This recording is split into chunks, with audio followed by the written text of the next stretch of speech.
Welcome, dear listener, to a night by the river Nile, where time moves like slow water and the desert hums, ancient lullabies beneath a sky dusted with stars. Let your shoulders soften, let your breath deepen, and if you feel ready, close your eyes for just a moment as we ease away from the noise of the present and step gently into a world woven from papyrus perfume and quiet ambition. The air is warm here, carrying the scent of lotus blossoms and sun-baked stone, and somewhere in the distance, the soft ripple of oars against the river's surface marks the passage of a royal barge gliding toward a palace that still believes in gods and destiny, and in the power of a woman's voice. Tonight, we follow the story, not of a conqueror, but of a queen who ruled not with armies alone, but with language, with calculation, with charm that could sway emperors and shift the course of history. Her name is Cleopatra, though she would have whispered it differently closer to Cleopatra, with the lilt of Greek on her tongue and the weight of Egypt in her bones.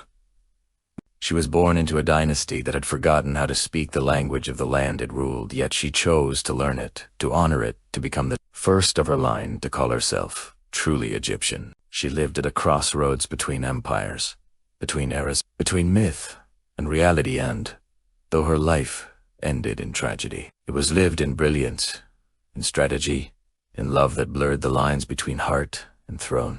If this journey into the past brings you peace tonight, we would be honored if you'd share where in time or space you re-listening from, a quiet room in Lisbon, a late night in Jakarta, a rainy evening in Toronto. Wherever you are, you're welcome here. And if you'd like to return to stories like this one, night after night, consider subscribing so you never miss a whisper from history. But for now, let go of urgency. There is no race to understand, no test to pass, just you, the stars above Alexandria, and the memory of a queen who refused to be forgotten. So as the moon casts its silver path across the river and the palms sway in the night, breeze-like courtiers bowing to a fading dynasty, we begin out with fanfare but with a breath, not with dates but with dreams.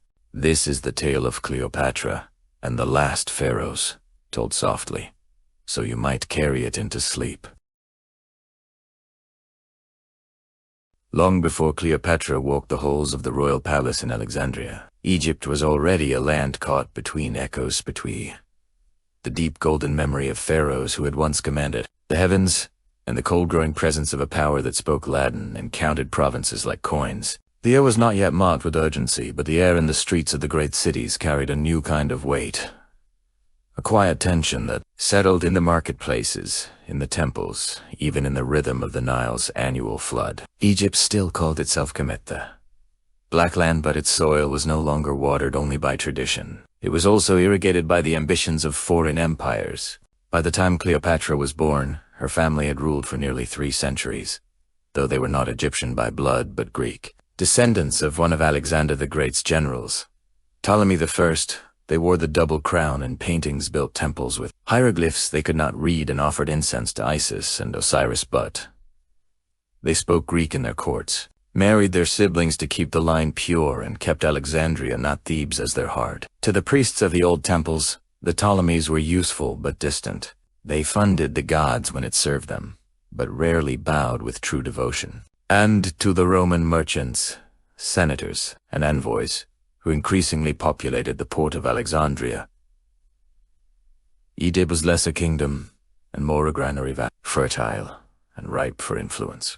Alexandria itself was a city of contrasts. Wide marble avenues lined with bronze statues gave way to narrow alleys where fishermen mended their nets in the scent of drying salt and myrrh. The great library, though past its golden age, still held scholars from every corner of the known world, their debates drifting through colonnaded courtyards like seabirds on the wind. At night, the Pharaoh's great lighthouse cast its amber beam across the harbor, a steady eye watching over ships that carried not only grain and papyrus, but also spies, diplomats, and dreams of conquest. Meanwhile, deep in the countryside, farmers rose before dawn as their ancestors had done for millennia, their lives shaped by the slow, sacred rhythm of the river. When the Nile rose, Te rejoiced. When it faltered, they whispered prayers to Hapi, the god of inundation, and hoped the priests had read the stars correctly. To them, the royal family in Alexandria might as well have lived on the moon, remote,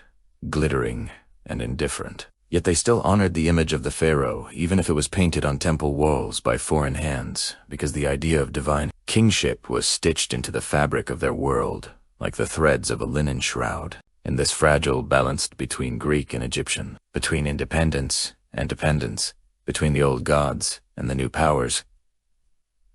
Cleopatra would one day be born, but for now, Egypt breathed in twilight, its sun not yet set, but already low on the horizon, casting long shadows over a civilization that knew, deep in its bones, that change was coming. Rome was not yet its master, but it was already its neighbor, its creditor, its mirror. And in the palaces by the sea, the last pharaohs slept uneasily, dreaming of legacies they could not quite hold on to.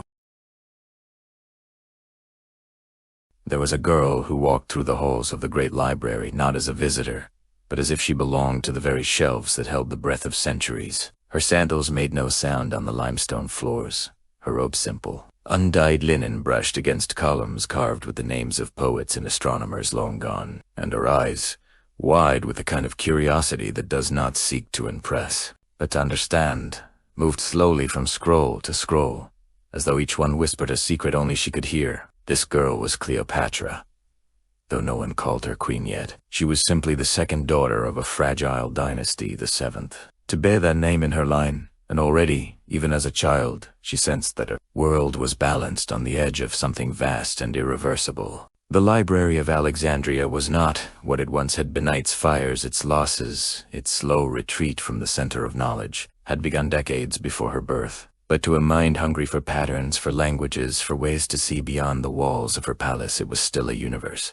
Here, beneath vaulted ceilings open to the sea breeze, she learned that the stars had names in more than one tongue, that the gods of Egypt spoke through dreams, just as the philosophers of Greece spoke through reason. And that power, if it was to last, needed roots deeper than blood. While her siblings played in courtyards, shaded by date palms, she lingered in reading rooms, where the air smelled of cedar oil and drying ink, asking scribes to read aloud passages in Hebrew and Aramaic, in the ancient tongue of the pharaohs, a language her own family had long abandoned. She was not raised to be a scholar, but she chose to become one. Her father, Ptolemy XII, was a man more comfortable with flutes and festivals than with governance, and his court was a tangle of Roman envoys, Greek tutors, and Egyptian priests who watched the royal family with wary eyes. In that atmosphere of performance and survival, Cleopatra found refuge in study. She noticed how words could soothe a crowd or unsettle a rival, how a well-placed reference to Isis could make a temple priest bow lower, how quoting Homer in perfect diction could make a Roman diplomat lean in with interest. Knowledge,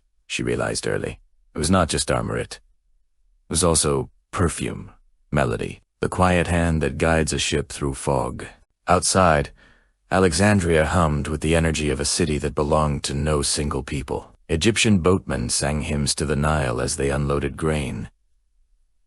Greek merchants argued over olive oil prices in the Agora, and Roman soldiers, few in number but growing, stood like statues in the harbor, watching, waiting. Cleopatra walked among them all, sometimes veiled, sometimes not, always listening. She learned early that to be seen was not the same as to be understood, and that to speak someone's language was to step into their world before they even knew you were there. In the cool dimness of the library's inner chambers, she would trace the outlines of maps that showed lands beyond the Mediterranean, the golden kingdoms of Nubia, the spice routes of Arabia, the mysterious shores of India, places where Rome had not yet planted its standards. And in those moments, between the rustle of papyrus and the distant cry of gulls, she began to imagine a future not dictated by exile or inheritance alone, but shaped by choice. She did not yet know she would one day stand before Caesar in a carpet, or sail with Antony beneath golden sails, or hold the fate of a kingdom in her hands as Rome closed in like a tide. But here,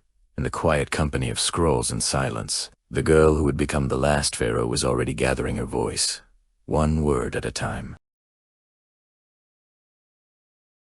In the quiet afternoons of the palace gardens, where fig trees dropped their fruit onto sun-warmed tiles, and the sound of water trickling through alabaster channels mocked the passage of time more faithfully than any sundial, Cleopatra began to understand that silence could be a kind of speech. She was no longer just a girl in the library. She was a daughter of a king who could not hold his own court without Roman gold and a sister, to a boy who wore a crown too heavy for his shoulders. The courtiers watched her with cautious eyes, unsure whether to treat her as a mere princess or as something else entirely. Someone who listened too carefully, spoke too precisely, and never laughed. Unless she meant to. When her father, Ptolemy XII, fled to Rome under the weight of rebellion and debt, leaving Egypt in the hands of his ministers and his youngest son, Cleopatra did not follow. Stale. She walked the corridors of the palace, not as an exile in waiting, but as someone learning the shape of absence, the way power leaves an echo when it steps away, and how quickly others rush to fill the space. She watched how the priests of Ptah in Memphis sent messengers to the Delta, how the grain merchants in the harbor grew bold, without royal oversight. How even the temple singers altered their hymns to suit the mood of the moment. And in that interlude of uncertainty, she began to speak not loudly, not publicly, but in hushed conversations under olive trees, in carefully worded letters sealed with her own signet, in gestures that were small but unmistakable. She gave bread to families in the quarter near the Serapeum when the floods were low. She attended festivals not as a distant figure on a dais, but walking among the people, her veil lighted enough that they could see her eyes meet theirs. She asked questions about crops,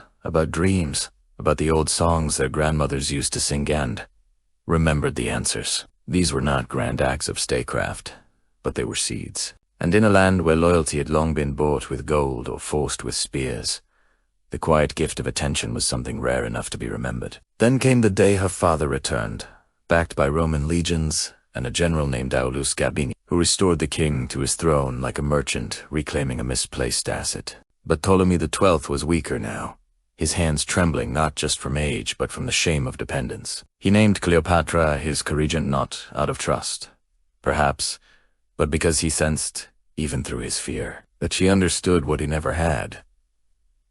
That to rule Egypt, one had to speak to Egypt.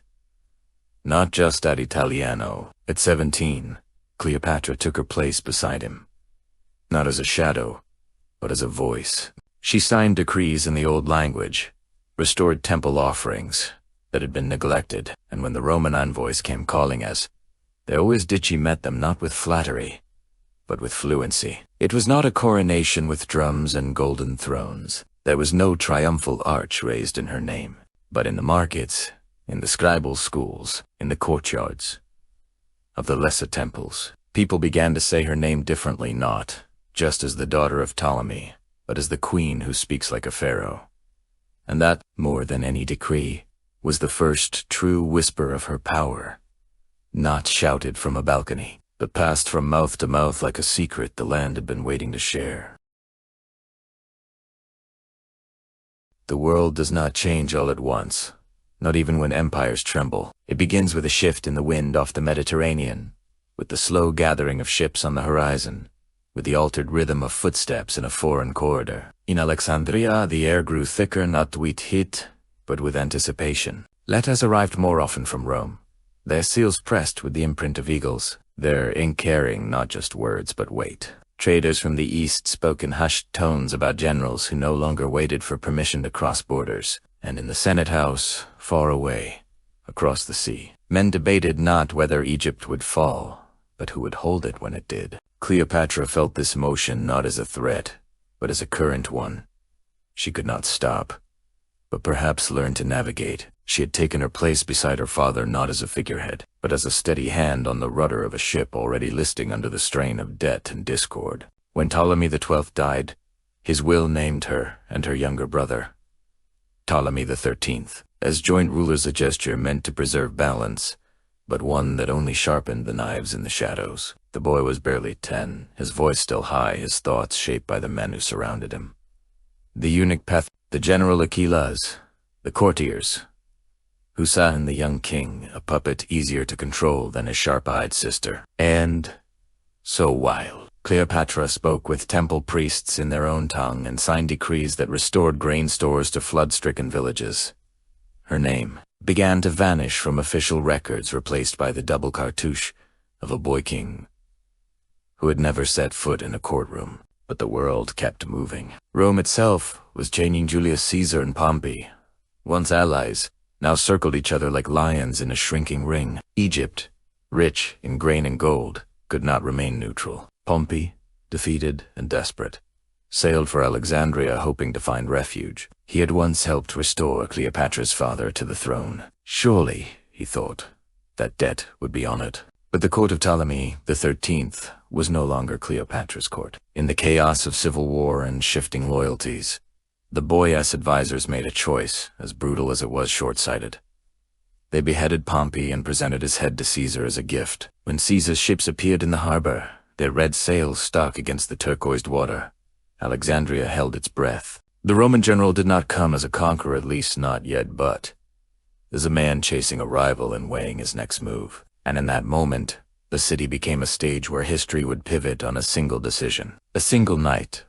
A single woman's courage. Cleopatra, already exiled to the eastern delta, watched from the shadows as her brother's court fumbled its chance at favor. She knew that Rome would not leave Egypt untouched. But she also knew something her brother's advisors did not. That Caesar was not just a soldier. He was a man who admired intelligence, who valued spectacle, and who understood the language of symbolism as well as she did. And so, as the sun dipped below the lighthouse, and the harbor filled with the sound of oars and distant chants, Cleopatra began to weave her own motion into the world's turning. She would not arrive as a supplicant. She would arrive as a queen who remembered what it meant to be Egyptian and who was ready to show Rome that Egypt still had a voice, even if it had to be wrapped in silk and delivered in secret. In the soft lamplight of the royal quarters, where the scent of Kifi incense curled slowly toward the ceiling and the sound of the harbor faded into a distant hum, Cleopatra learned that the heart and the mind do not always speak the same language, but sometimes they must learn to sing in harmony. She had returned to power not through force, but through presence. A single night, a rolled carpet, a voice that did not plead, but declared. Caesar had listened, not because she was beautiful, although poets would later make that the whole story, but because she was precise, fluent, and unafraid to name what she wanted. Not protection, but partnership. Egypt would not be a province, it would be an ally, and she would not be a captive. She would be a queen, but alliances, even though sealed with whispered promises and shared maps, are lived in daylight, not just in candlelit rooms. In the months that followed, Alexandria became a city of divided loyalties. Cheered the Roman banners flying beside the lotus, and the cobra. Others muttered in temple corridors that the gods would not forgive such closeness to foreigners. Cleopatra bore a son, whom she named Ptolemy Caesars, Sarion, little Caesar. And though the child carried the blood of Rome, she had him crowned in the traditional way, with a double crown of Upper and Lower Egypt, before the high priests of Amen. It was a quiet act of defiance, wrapped in ceremony. This child was not Roman. He was Pharaoh, and through him, she hoped, Egypt might survive, not as a memory, but as a living kingdom. When Caesar returned to Rome, he carried her image with him not as a lover in the gossip sense, but as a sovereign. He placed a golden statue of her in the temple of Venus Genetrix, a gesture that blurred the line between worship and politics, between admiration and warning. In Alexandria, Cleopatra continued to rule with the same steady hand, restoring irrigation canals, reorganizing the grain tax to ease the burden on farmers, commissioning new hymns to Isis that echoed in every village from Memphis to Aswan. She governed not as a woman reacting to Rome, but as a pharaoh shaping her own destiny. Yet always, with one ear turned to the sea, listening for the next ship, the next message, the next shift in the wind. Years passed. Caesar fell. The Ides of March brought not justice, but chaos. And from that chaos rose new names, new alliances, new dangers. When word reached her that Mark Antony now held the eastern provinces, Cleopatra did not wait for summons. She sailed to meet him not with armies, but with a fleet of gilded barges, their sails dyed purple, their decks strewn with flowers, their musicians playing melodies that drifted across the water like perfume. It was theater. Yes, but theater with purpose. Antony was a man of appetites, of bold gestures, of passions that ran deep and fast. He would not be moved by reports or envoys. He would be moved by spectacle, by presence, by a queen who understood that power could also be poetry. What followed was not merely romance, though love may have bloomed in its own time. It was as low, deliberate weaving of two lives around a shared dream. A world where Rome and Egypt were not master and subject, but equals beneath a new order. They spoke of founding a dynasty that would unite East and West. They named their children after suns and stars: Alexander Helios, Cleopatra Selene, Ptolemy Philadelphus, if to claim the heavens as their inheritance. In their private hours they walked to the palace gardens, debated philosophy with scholars from the library, and listened to Egyptian priests recite the myths of Osiris and Isis, whose story of love, loss, and resurrection seemed to mirror their own. Yet even in those moments of intimacy, strategy never left the room. Every feast, every gift, every letter sent to Rome was measured, chosen, placed like a stone in a mosaic. Cleopatra knew that to be seen as merely Antony's lover was to be erased. To be seen as his equal was to be feared, and fear, in the corridors of the Roman Senate, was a fire that could consume everything. So she held both truths in her hands: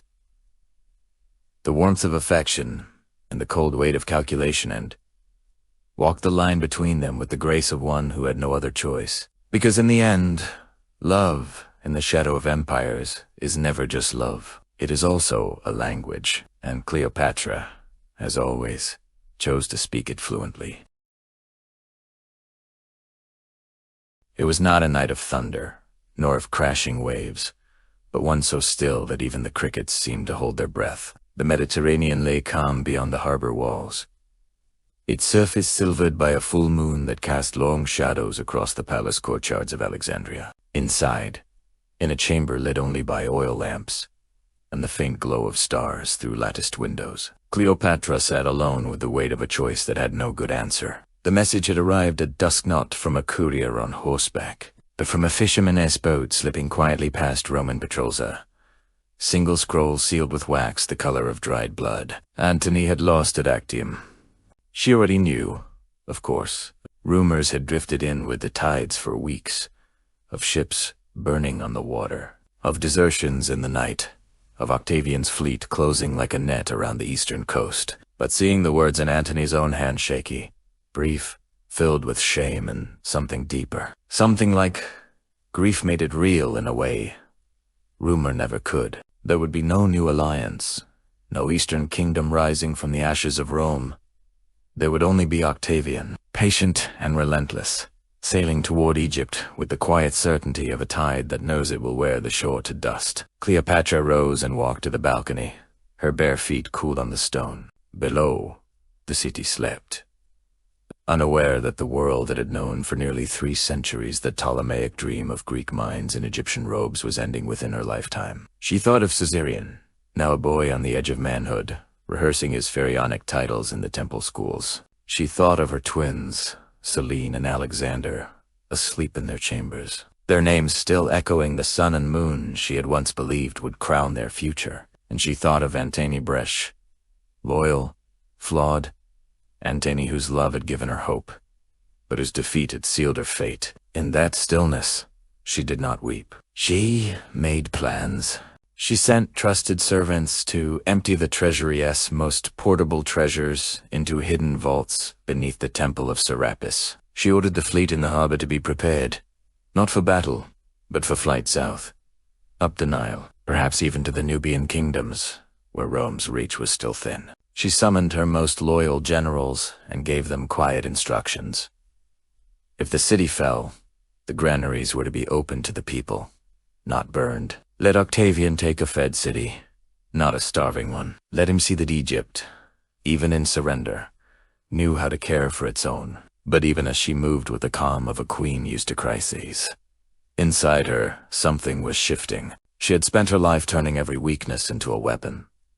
Her youth into curiosity, her exile into strategy, her femininity into power, dressed as grace. Yet this time there was no room to maneuver.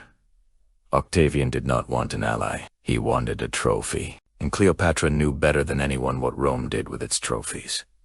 It paraded them through the streets, humiliated and silent, before locking them in the shadows of history. So that night, as the tide turned not just in the sea, but in the slow, inevitable current of empire, Cleopatra began to consider a final act, not of escape, but of control, of choosing how her story would end and who would tell it.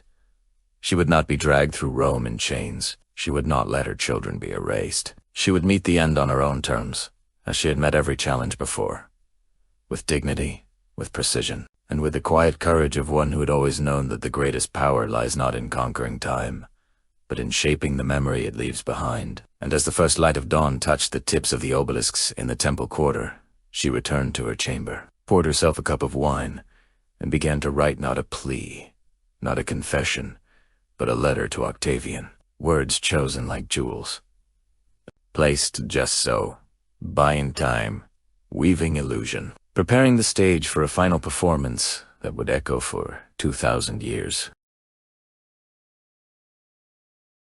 In the days that followed the return from Actium, Alexandria became a city wrapped in gauze, moving slowly, speaking softly, as if afraid to wake a sorrow that was still sleeping. The markets still opened at dawn, the fishermen still hauled their nets from the sea, and the temple bells still rang at twilight, but something essential had gone quiet. It was not just the absence of Antony's laughter in the courtyards, nor the missing clatter of his Roman guards in the palace halls. It was the silence of a future that had once felt possible, now buried beneath the weight of Octavian's approaching ships. Cleopatra walked through her gardens, as she always had, barefoot on the cool limestone paths, her fingers brushing the petals of lotus flowers that bloomed each morning as though the world had not changed. But she felt the change in her bones, the way her servants lowered their eyes a fraction longer, the way even her closest advisors now paused before speaking, as if weighing each word against the possibility of betrayal. She had spent her life turning uncertainty into opportunity,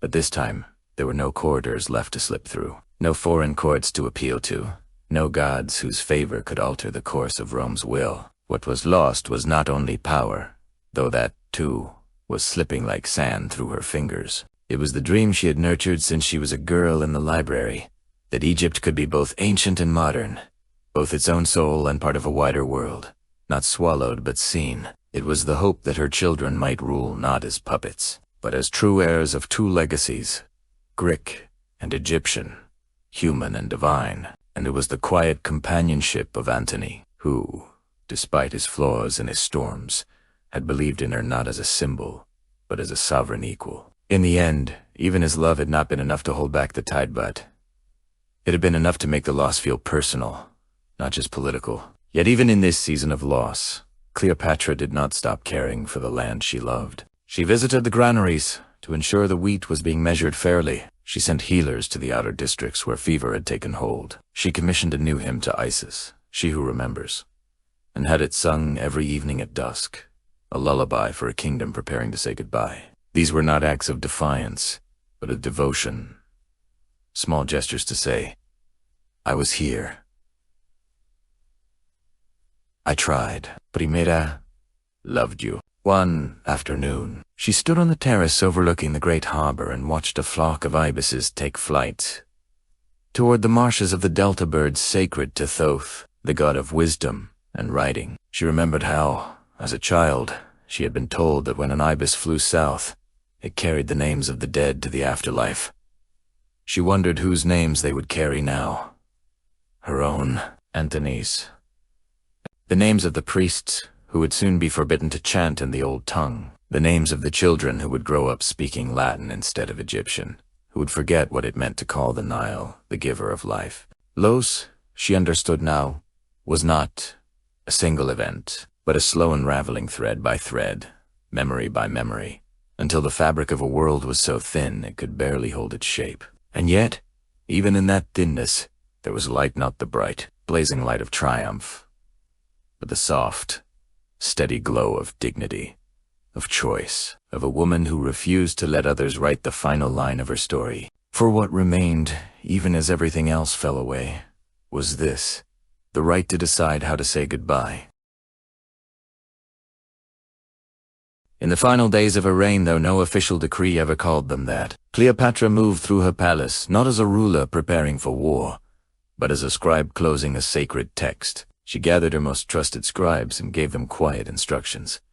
Copy the temple records, preserve the royal decrees, transcribe the hymns to Isis and Hathor before the voices that knew them were silenced. She did not know if these scrolls would survive, but she knew that if even one papyrus endured, it would carry the truth that Egypt had not vanished, it had been chosen, honored, loved, until the very end. She'd always understood that legacy is not written in stone alone, but in the smallest acts of remembrance. So she ensured that Caesarion was crowned not once, but twice first. In the Greek manner before the courtiers of Alexandria, and then in the ancient way at the Temple of Ptah in Memphis, where the high priest placed the white crown of Upper Egypt upon his head and anointed his brow with oil made from Nile lotus. It was a gesture Octavian would later erase from Roman accounts. But for those who witnessed it, it was real. The last pharaoh had been named, and the gods had been called to witness. Even as Roman soldiers camped beyond the city walls, and messengers arrived daily with Octavian's increasingly firm demands, Cleopatra continued to govern. She signed orders to distribute seed grain for the coming planting season. She approved repairs to the irrigation channels near the Fayum. She sent a final letter to the priests of Philae, thanking them for their devotion and asking them to keep the flame of Isis burning as long as one faithful heart remains. These were not the acts of a woman defeated, but of one who refused to let her people believe they had been abandoned. When she met with Octavian for the last time composed, dressed not in mourning but in the deep blue of lapis lazuli, the color of divine authority, she did not beg. She negotiated. She spoke of Egypt's right to self-rule, of her children's legitimacy, of the stability that could still be preserved if Rome showed restraint. Octavian listened politely, his eyes unreadable, his promises vague. He wanted her alive, not for mercy, but for spectacle. He wanted to lead her through the streets of Rome in his triumph, a living symbol of his victory over East and West alike. Cleopatra smiled faintly, as if amused by the smallness of his imagination. She had already decided she would never walk in that parade. And so, in the quiet hours before dawn, she wrote her last decrees not on papyrus meant for archives, but on the fabric of her own life. She chose her final companions, Charmian, her handmaiden since girlhood, Iras, who had braided her hair before every audience, and the loyal servants who would carry out her wishes without question. She arranged vials of rare poisons, not in panic, but with the precision of a priestess performing a ritual. She bathed, anointed herself with oils of myrrh and cinnamon, and put on the robes of a pharaoh, not for Rome, not for history, but for the gods who had watched over Kemet since the first drop of the Nile fell from the sky. The last ink on papyrus was not a treaty or a lament. It was a choice, a queen's final act of sovereignty, to leave the world on her own terms, in her own time, in her own land. And in doing so, she ensured that what would endure was not the image of a vanquished enemy, but the whisper of a woman who met the end, with the same grace with which she had met every dawn as a ruler, as a mother, as the last true voice of a civilization that had shaped the world for 3,000 years. When the Roman guards finally entered her chamber, they found her not in chains, but in reposer. Crown still upon her head, her hands folded, gently over her heart, her face calm as if she had simply drifted into sleep, and beside her, on a small table, untouched, lay a single papyrus scroll. It bore no words, only her royal seal de cobra of Wajet, coiled and watchful, as if guarding the silence that followed her into eternity. Years passed as they always do, like sand slipping through the fingers of a statue that no longer has anyone to pray to. The Nile still rose and fell with the same rhythm it had kept since the world began. But the voices that once thanked Hapi for its gift grew fewer, then fainter, then gone. In the great temples of Luxor and Karnak, where once the air had shimmered with chants and the scent of burning myrrh, only pigeons now nested in the hollows of fallen columns. The hieroglyphs remained carved into the stone, precise and eternal, but fewer and fewer eyes knew how to read them. Not because the language had died overnight, but because the world had turned its face toward Rome, and Rome spoke only of law, order, and Latin. Alexandria, once a city that belonged to many tongues, became quieter too. The library no longer received new scrolls from Babylon or Meru. Its shelves gathered dust, not wisdom. The harbor still bustled, But the ships now flew the standards of the emperor, and their cargoes carried olive oil, marble, and imperial decrees, not papyrus, incense, or dreams of a united East and West. The palace by the sea stood mostly empty, its frescoes fading in the salt air, its courtyards overgrown with wild mint and thyme. Tourists would sometimes wander in, Roman gentlemen on grand tours, marveling at the exotic grandeur of a dead queen they knew only through satire and scandal. Cleopatra's name did not vanish it. Transformed, in Roman writings, she became a warning. The foreign seductress, the woman who led noble men astray, the embodiment of everything Rome feared about emotion, passion, and female power. But in the villages along the Nile, in the whispered lullabies of mothers, and the quiet prayers of old women lighting oil lamps before small clay statues of Isis, another memory survived. There, she was not a temptress, but a protector, a queen who spoke their language, who walked among them, who tried to shield them from the storm of empire until the very end. The temples did not fall all at once. Some were closed by decree. Others simply emptied as priests grew old, and no one came to take their place. The festivals that once drew crowds from every known processions of sacred boats, dances wearing masks of Hathor, feasts under the stars were replaced by Roman games, by statues of Augustus, by new gods with unfamiliar names. And yet, in the corners of forgotten courtyards, in the cracks between imperial paving stones, small offerings still appeared. A lotus blossom, a jar of milk, a strand of blue faience beads, not enough to revive a faith, perhaps, but enough to say, we remember.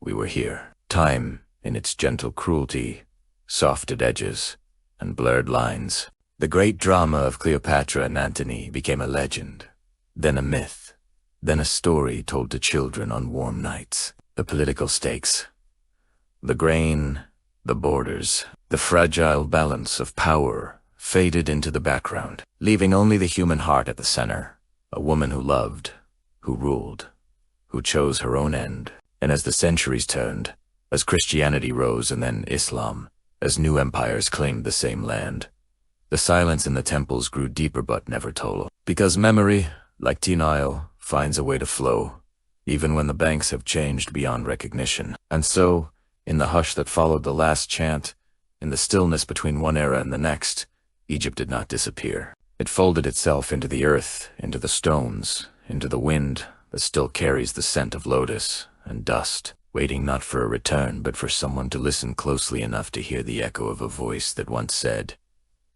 "I am Pharaoh." Even now, on certain still nights, when the Mediterranean breeze drifts through the ruins of Alexandria and the moon glints off the surface of the sea like polished faience, some say you can hear her not in words, but in the silence between them. Cleopatra never truly left. She lingers in the curve of a hieroglyph carved into temple stone, in the scent of myrrh that still rises from offerings left at forgotten shrines, in the quiet defiance of a woman who dares to speak her mind, in a room full of men who expect her to smile and stay silent. Her story has been dressed in velvet and gold by Hollywood, reduced to a love affair in schoolbooks, mocked in Roman satire, and reclaimed by poets, feminists, historians, and dreamers across centuries. But beneath all those layers, her essence remains unchanged. She was a woman who refused to be erased by the script others tried to write for her. In a world that demanded she choose between being Egyptian or Greek, queen or lover, mother or ruler, she chose instead to be all of it fully, fiercely, and on her own terms. Today, her whisper lives in unexpected places. In the classrooms where young girls learn that a woman can command armies and negotiate with empires without losing her grace. In the temples of modern Isis worshippers who light candles, not to a myth, but to a memory of feminine sovereignty. In the quiet courage of those who, when faced with impossible choices, remember that dignity is not what you keep but what you refuse to surrender. And perhaps most gently, she whispers in the dreams of those who feel caught between worlds, between tradition and ambition, between heart and duty, between what is expected and what is true. She reminds us that power does not always roar. Sometimes it speaks in the language of lullabies, in the rustle of papyrus, in the stillness of a woman who knows that the greatest act of resistance is to remain whole. So as you listen to this story beneath your own night sky, wherever you are, whether in a city that never sleeps or a village wrapped in stars, ask yourself softly, what legacy am I weaving, even now, in the quiet moments no one sees? What truths am I tending, like seeds in dry earth, trusting they will bloom long after I'm gone? Cleopatra's era ended, but her echo did not. It flows through time like the Nile, sometimes hidden beneath the surface, sometimes flooding with brilliance, always present. And as long as someone remembers her not as a tragedy, but as a testament to choice, to voice, to unbroken will, she will keep whispering. Not from the pages of history, but from the stars. As our journey alongside Cleopatra comes to a gentle close, may you feel the same calm that settles over the banks of the Nile when the last light of day touches the water. Thank you, dear listener, for walking with us through palace corridors and temple courtyards, through moments of courage, loss, and quiet triumph. You honored her memory not just with your attention, but with your presence, and that is a gift no empire can measure. If this story brought you a moment of peace tonight, we'd be so grateful. If it did leave a soft echo of your own, perhaps a quiet comment sharing where in the world you're re-listening from, or what image stayed with you longest. The scent of Kiffy in the library, the rustle of papyrus in the wind, the stillness of a queen choosing her own ending. And if you'd like to return to nights like this, one where history is not a lesson, but a lullaby, consider subscribing, so these whispers from the past can always find their way back to you. Now, let your breath slow, let your thoughts soften, and allow Cleopatra's story to settle into your dreams like sand on the riverbed, present, but no longer urgent. May you carry with you not the weight of empires, but the lightness of knowing that even in times of great change, a single voice, steady, clear, and true, can ripple across centuries. And as the stars blink awake above Alexandria once more, and the ibis takes flight toward the horizon, may you rest deeply, knowing you are safe, you are held, and you are part of a story still being written. Sleep well, dear. May the Nile carry you to dream.